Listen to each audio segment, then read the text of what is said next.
আমি তো যেমন ডিউটিতে যাই সেরকমই ডিউটিতে গিয়েছিলাম, কিন্তু আমি তো জানতাম না যে আজই হবে আমার শেষ দিন।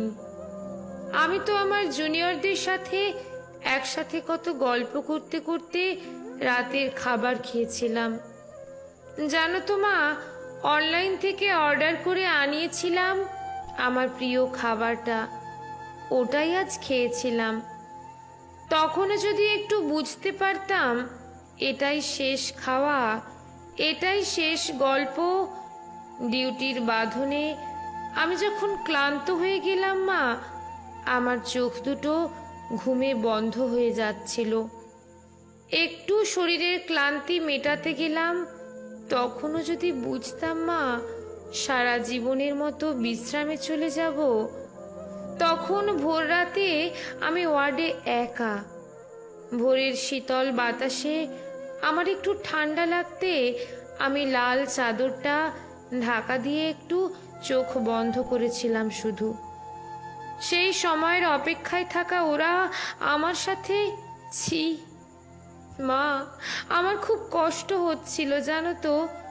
অনেকবার আমি বারণ করেছিলাম, চিৎকার করেছিলাম, বাঁচাও, কে আছো আমাকে বাঁচাও।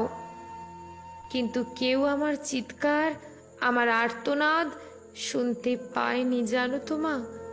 আর ওরা আরো পশুর থেকেও বিচ্ছিরি ব্যবহার করতে লাগলো আমায়, খেলতে লাগলো আমাকে নিয়ে ওরা।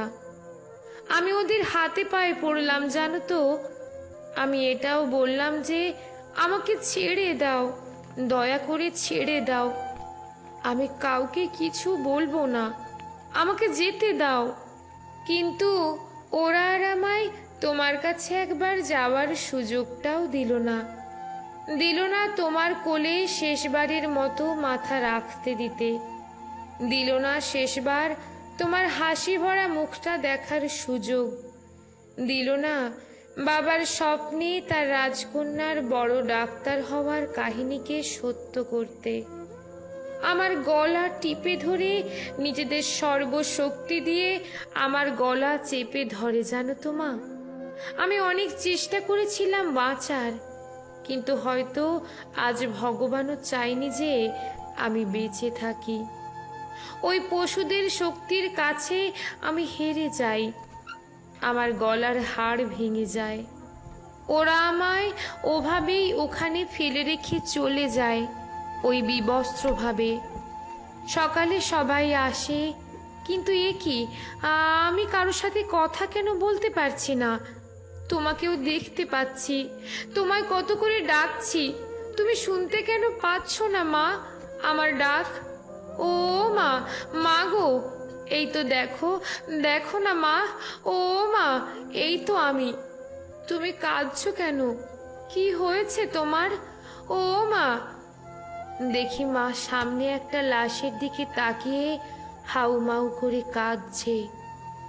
লাশটার মুখ দেখতে পেয়ে আমি শিউরে উঠি। এ কি, এটা যে আমারই নিথর দেহ, আমি কি তবে মারা গেছি? আমিও কাঁদতে শুরু করলাম। সবাই আমার এই মৃত্যুতে শোকাহত। সারা দুনিয়া আমার মৃত্যুর ঘটনা আপাতত জেনে গেছে। সবাই বিদ্রোহ করছে, কিন্তু আমি আমার নিথর দেহের দিকে তাকিয়ে রইলাম।